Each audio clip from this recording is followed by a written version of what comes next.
नमस्कार,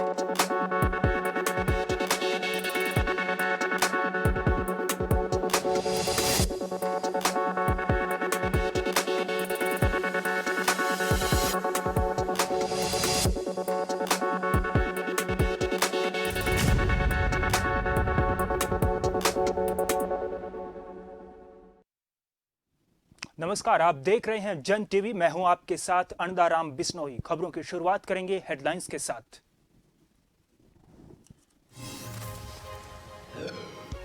नीति आयोग की बैठक में सीएम धामी ने रखी कई मांगे। 1 लाख से अधिक रोजगार के अवसर पैदा करेगी सरकार।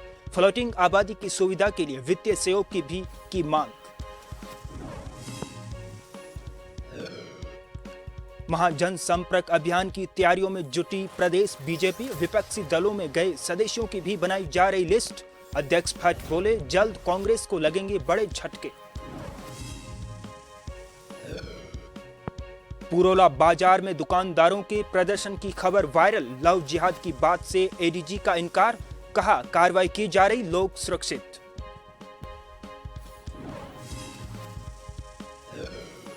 हल्द्वानी में नेशनल और स्टेट हाईवे के अधिकारियों के साथ समीक्षा बैठक।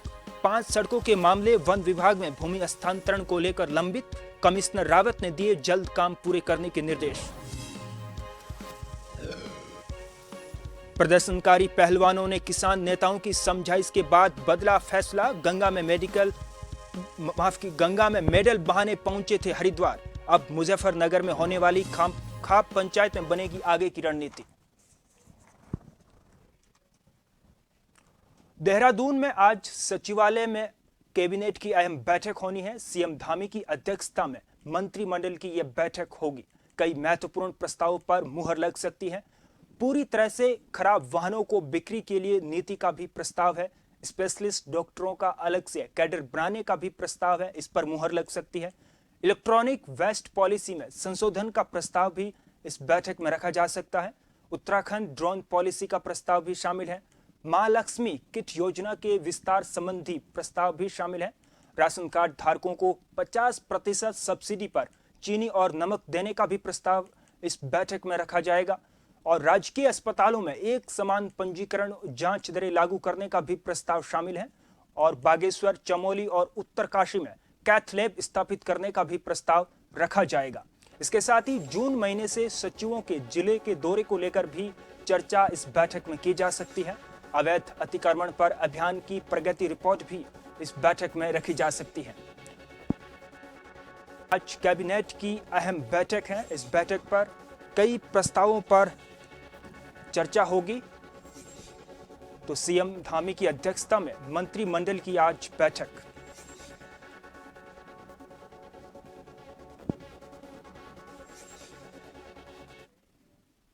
ज्यादा जानकारी के लिए देहरादून से सहयोगी हिमांशु बरमोला जुड़ चुके हैं। हिमांशु, आज की यह बैठक काफी अहम है। कई अहम प्रस्तावों पर चर्चा हो सकती है।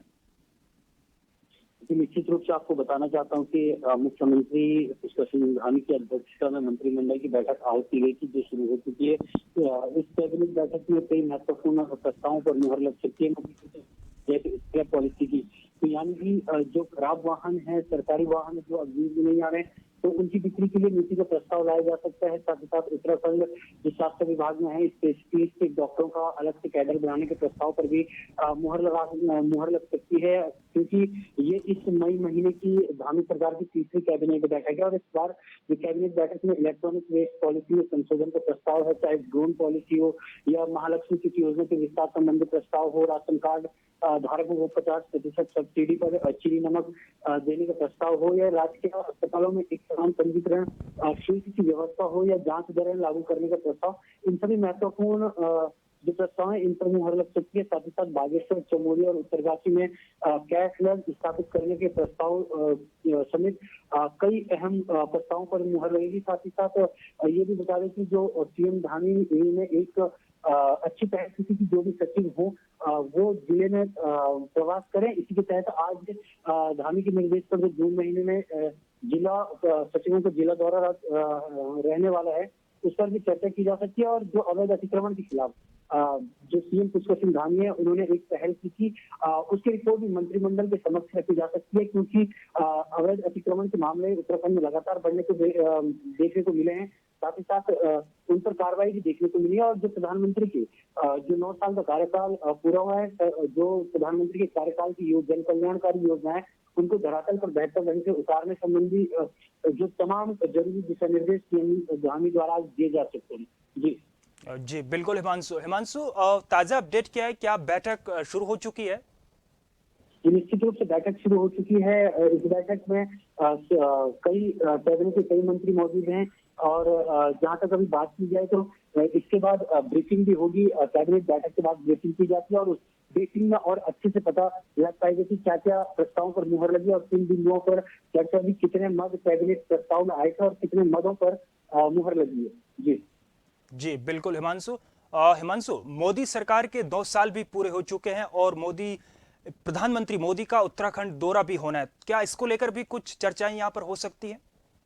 जी निश्चित रूप से, क्योंकि जो ये प्रधानमंत्री के दौरे को लेकर चर्चा भाजपा के संगठन में हो रही है, लगातार हो रही है, क्योंकि प्रधानमंत्री इस वक्त उनका उत्तराखंड को एक दौरा मिला और भाजपा नहीं चाहती है कि इस दौरे को लेकर कोई भी कमियां हो, इसलिए वो सीमांत जनपद जो चाइना बॉर्डर से जुड़ा हुआ है और पिथौरागढ़ गूंजी गांव, तो वहां पर एक जनसभा आयोजित करने जा रही है। और अभी कई अपडेट आने बाकी है, क्योंकि यहाँ से जो भाजपा संगठन है वो लगातार तैयारी में जुटा हुआ है, जिसको देखते हुए किसी भी समय उनकी जो रैली है, जो जनसभा को संबोधित करना है, उसको लेकर डेट आ सकती है।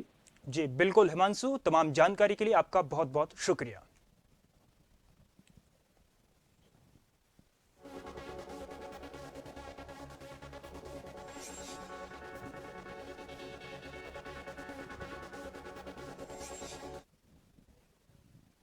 चलिए आगे बढ़ेंगे। मुख्यमंत्री पुष्कर सिंह धामी ने नई दिल्ली में आयोजित नीति आयोग की बैठक में कहा कि राज्य सरकार अगले 2 सालों में पोली हाउस योजना के लिए 1 लाख से अधिक रोजगार के अवसर पैदा करेगी।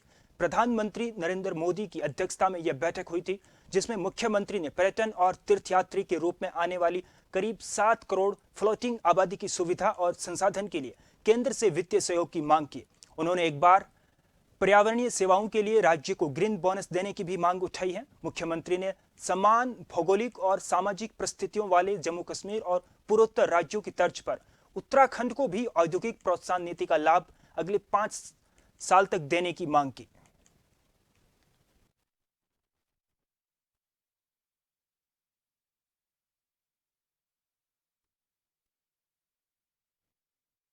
नीति आयोग में चूँकि यहाँ पर हम लोगों ने फ्लोटिंग पॉपुलेशन है और जब तक चूँकि जो वित्तीय आवंटन है वो ठीक प्रकार से नहीं हो जाता राज्यों की भौगोलिक स्थिति के अनुसार, तब तक हमको जो है ग्रीन बोनस दिया जाए। और जो फ्लोटिंग पॉपुलेशन आती है उसके बारे में भी मैंने अनुरोध किया है कि हमको जो है जितनी यहाँ की जनसंख्या है उससे 5-6 गुना ज़्यादा जो तीर्थयात्री हैं, श्रद्धालु पर्यटक आते हैं, उनका सबका इंतजाम करना पड़ता है।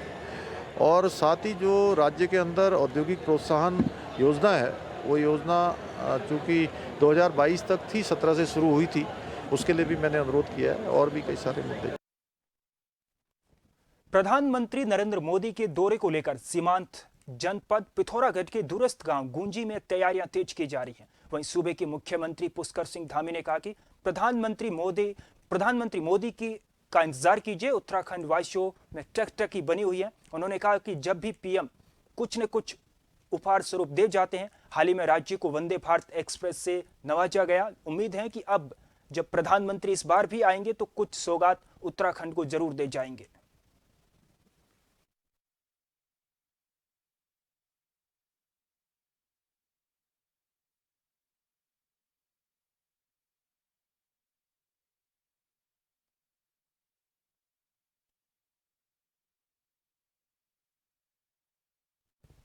गंगा में मेडल विसर्जित करने के लिए हरिद्वार पहुंचे पहलवानों को किसान नेता नरेश टिकैत ने समझाकर वापस लौटा दिया है। काफी देर की मान मुनवल के बाद खिलाड़ियों ने सभी मेडल नरेश टिकैत को सौंप दिए। अब मुजफ्फरनगर में होने वाली खाप पंचायत में आगे की रणनीति तय की जाएगी। दिल्ली के जंतर मंतर पर चल रहे धरने को जबरन समाप्त कराए जाने के बाद रेसलर साक्षी मलिक, विनेश फोगाट, बजरंग पूनिया और संगीता कई समर्थक पहलवानों के साथ हरिद्वार पहुंचे थे। हर की पेड़ी पर अपने मेडल प्रभावित करने के लिए गए थे। नरेश टिकैत ने कहा कि खिलाड़ियों के साथ ज्यादती हो रही है, खिलाड़ी उसे बर्दाश्त नहीं कर पा रहे हैं। इससे निराश होकर उन्होंने मेडल वापस करने का फैसला लिया था। सरकार को यौन शोषण के आरोपी बृजभूषण सिंह को अरेस्ट करना चाहिए।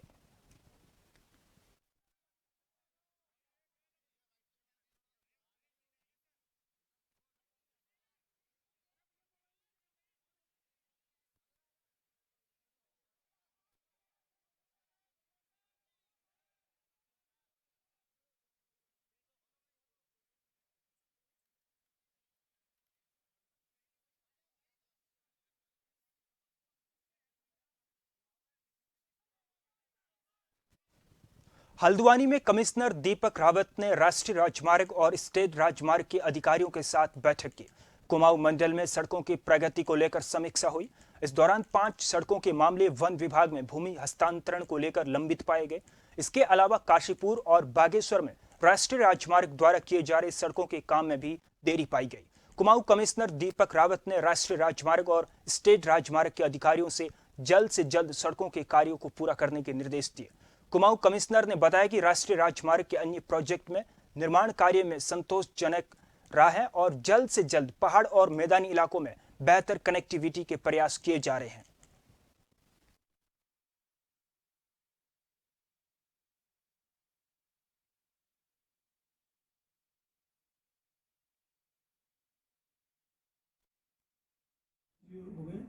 NHAI का और जो हमारा स्टेट PWD का NH है, आप दोनों की आज मैंने मीटिंग ली और मुख्यतः जो काम चल रहे हैं उनकी प्रोग्रेस और कहाँ पे अड़चनें आ रही हैं उसको दूर करने के संबंध में था।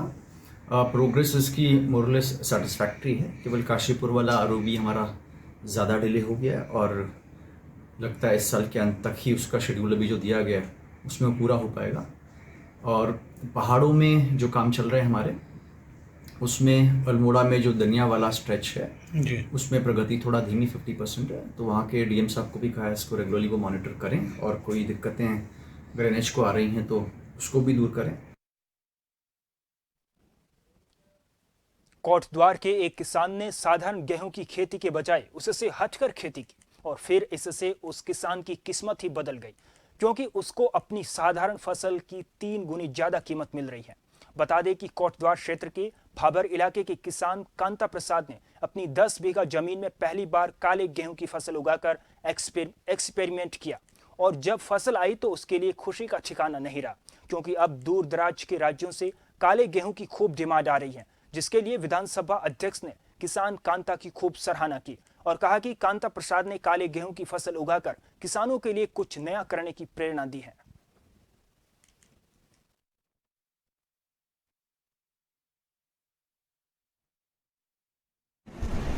ये जो है काला गेहूँ हमने यहाँ पे विगत पिछले साल से कर रहे हैं और इस साल हमने काफ़ी मात्रा में यहाँ पे उत्पादन किया है कोटद्वार सिगड्डी में, और उसमें विटामिन बहुत ज़्यादा मात्रा में है।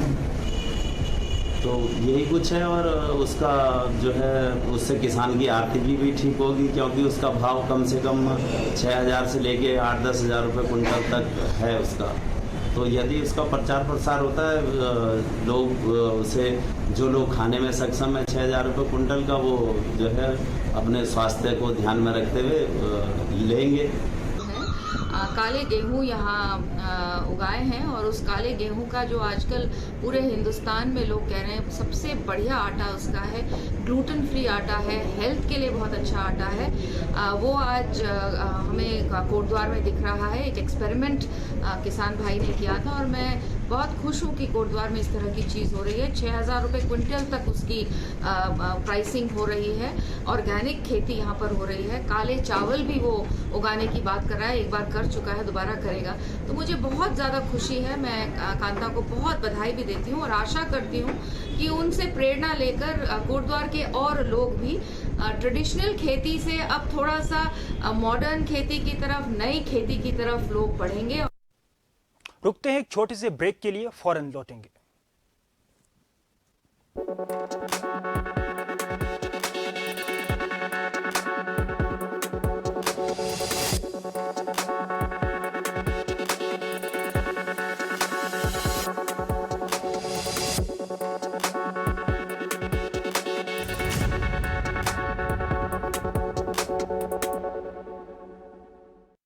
खबरें जो आप पर करती हैं सीधा असर, खबरें जिन पर होती है जनता की नजर, खबरें जिनकी तह तक पहुंचना है जरूरी और जो कसौटी पे हो पूरी।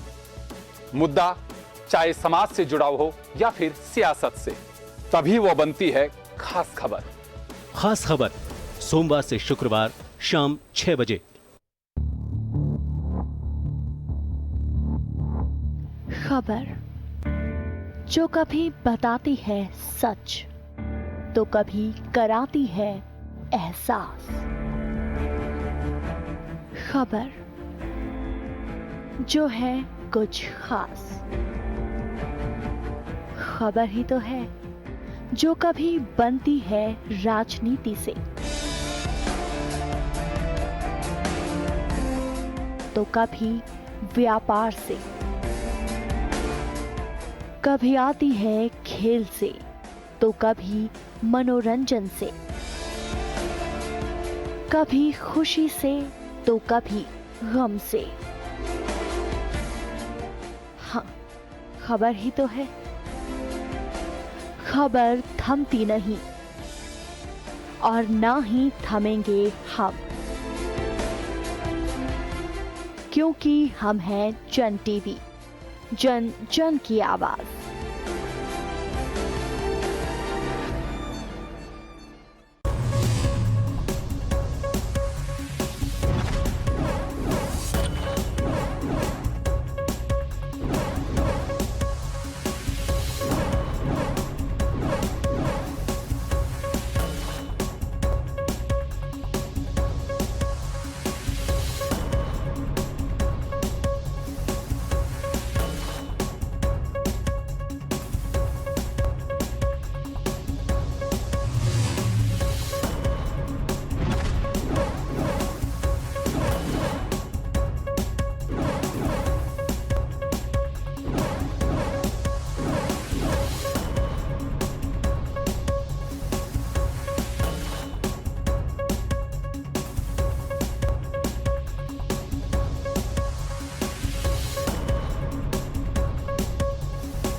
ब्रेक के बाद आपका स्वागत है।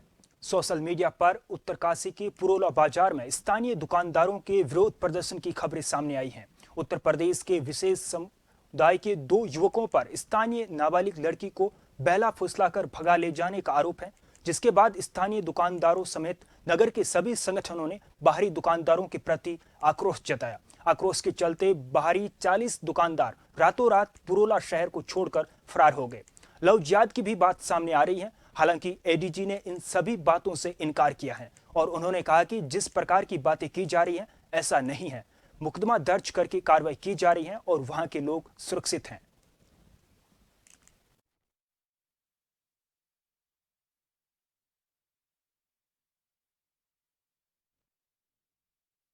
एसपी है, उनसे मेरे बात हुआ है। वहाँ पे ऐसे ही जो आप कह रहे हैं ऐसे कोई स्थिति नहीं है, ठीक है। वहाँ पे जो मुकदमा लिखी है वो इन्वेस्टिगेशन बिल्कुल सही ढंग से चल रही है और उसमें जो भी इन्वेस्टिगेशन कंप्लीट होगा उसके बाद कार्रवाई होगा। जो आप बता रहे कोई भाग गया ऐसा कोई बात सामने नहीं आई है, बिल्कुल लोग वहाँ पे सुरक्षित हैं। उत्तरकाशी के पुरोला शहर में व्यापारियों का अब आक्रोश और ज्यादा बढ़ गया है। बाहरी लोगों से खाली कराई जाएगी दुकानें, व्यापारियों का कहना है। मंगलवार को भी बंद रही विशेष समुदाय की 16 लोगों की दुकानें यहां पर, और व्यापारियों के आक्रोश के बाद पुलिस प्रशासन भी अलर्ट मोड पर नजर आ रहा है। व्यापार मंडल पुरोला ने सर्वसम्मति से ये प्रस्ताव पारित किया है कि जो बाहरी दुकानदार हैं उनकी दुकानों को खाली कराया जाएगा और बाहरी लोगों को 15 दिन के अंदर ये दुकानें खाली करनी होगी। बाहरी लोगों को 15 दिन का यहाँ पर वक्त दिया गया है। तो ये व्यापार मंडल ने सर्वसम्मति से प्रस्ताव पारित किया है। बाहरी लोगों को दुकान खाली कराने का 15 दिन का टाइम इन्हें दिया गया है। तो उत्तरकाशी के पुरोला शहर में व्यापारियों का आक्रोश और ज्यादा बढ़ गया है और बाहरी लोगों को दुकान खाली कराने का फैसला व्यापार मंडल ने यहां पर लिया है और व्यापारियों का कहना है कि बाहरी लोगों को दुकानें खाली करनी होगी और 15 दिन का वक्त बाहरी लोगों को दुकान खाली करने के लिए व्यापारियों की तरफ से दिया गया है।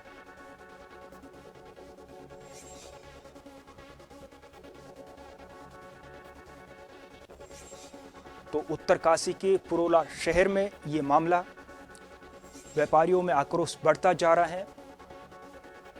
बाहरी लोगों पर आरोप है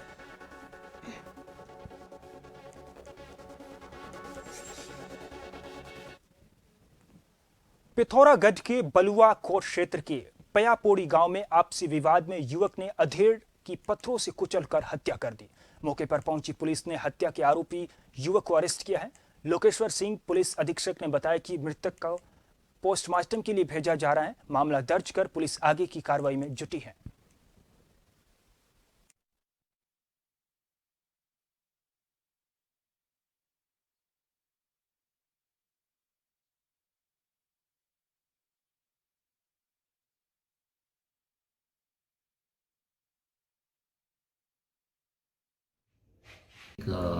गांव पयापोड़ी की एक सुबह सूचना आई थी जिसमें किसी ग्रामीण के द्वारा अपने एक गांव के व्यक्ति की जो है पत्थर से सर कुचलकर हत्या कर दी गई है। इसमें मौके पर पुलिस गई और मौके से ही इस अभियुक्त को गिरफ्तार कर लिया गया है। अगली खबर हरिद्वार से है, जहां अनियंत्रित होकर बस खाई में गिर गई और इस हादसे में बच्ची और एक शख्स की मौत हो गई है। बस में करीब नेपाल के 41 लोग सवार थे। 2 यात्रियों को हायर सेंटर रेफर किया गया है, जिनकी हालत गंभीर बनी हुई है। हरिद्वार के श्यामपुरा थाना क्षेत्र में यह हादसा हो गया। तो यात्रियों से भरी यह बस खाई में जा गिरी और एक बच्ची समेत एक शख्स की मौत हो गई, यानी 2 लोगों की यहां पर मौत हो गई। ये और यात्री नेपाल के बताए जा रहे हैं। तो हरिद्वार के श्यामपुरा थाना क्षेत्र में यह हादसा हो गया और अनियंत्रित बस खाई में जा गिरी, जिसके कारण 2 लोगों की मौत हो गई, जिसमें एक बच्ची भी शामिल है।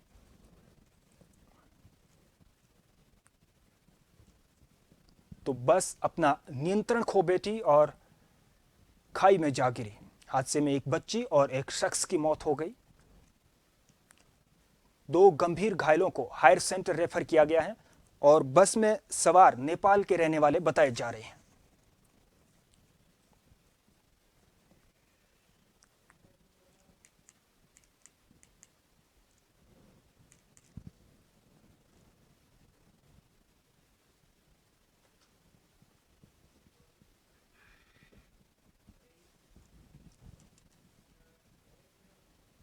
बद्रीनाथ से जोशीमठ की ओर से आ रहा एक यात्री वाहन जेपी चट्टान लाम बगड़ के पास दुर्घटनाग्रस्त हो गया।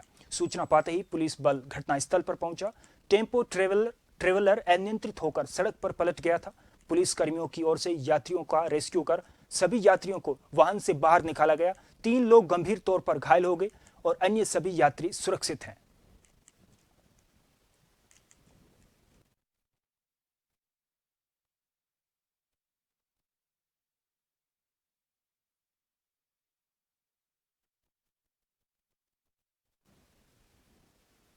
डोईवाला में पूर्व सैनिक और अर्धसैनिक संगठन से जुड़े पूर्व सैनिकों ने डोईवाला में प्रदर्शन किया। 1 रैंक 1 पेंशन की मांग की। इस मांग को लेकर पिछले लंबे समय से चल रहे धरना प्रदर्शन को 100 दिन पूरे हो चुके हैं। पूर्व सैनिकों ने कहा कि लंबे समय से हम लोग भारत सरकार से मांग कर रहे हैं, पूर्व सैनिकों की उपेक्षा अब और नहीं सहेंगे। एसडीएम डोईवाला को ज्ञापन देते हुए पूर्व सैनिक संगठन के पदाधिकारियों ने कहा कि अगर अब भी केंद्र सरकार ने हमारी मांगे नहीं मानी तो आगे हम बड़ा आंदोलन करने को बाध्य होंगे।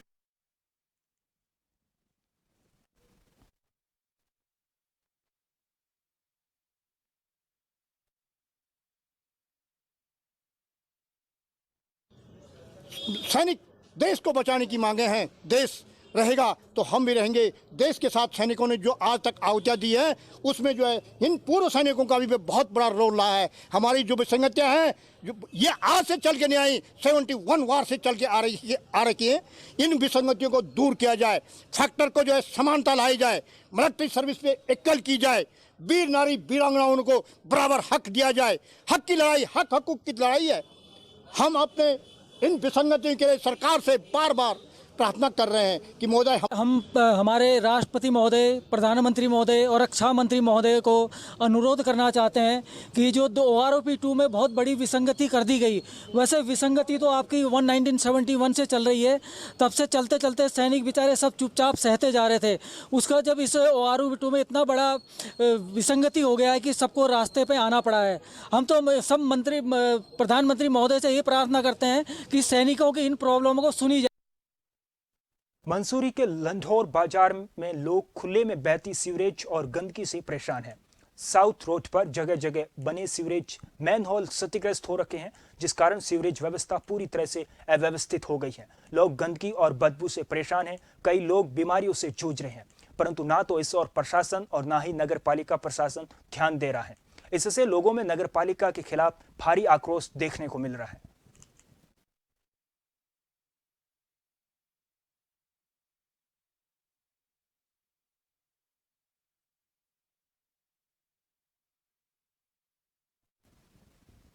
इस बुलेटिन में मेरे साथ इतना ही। मुझे इजाजत दीजिए। नमस्कार।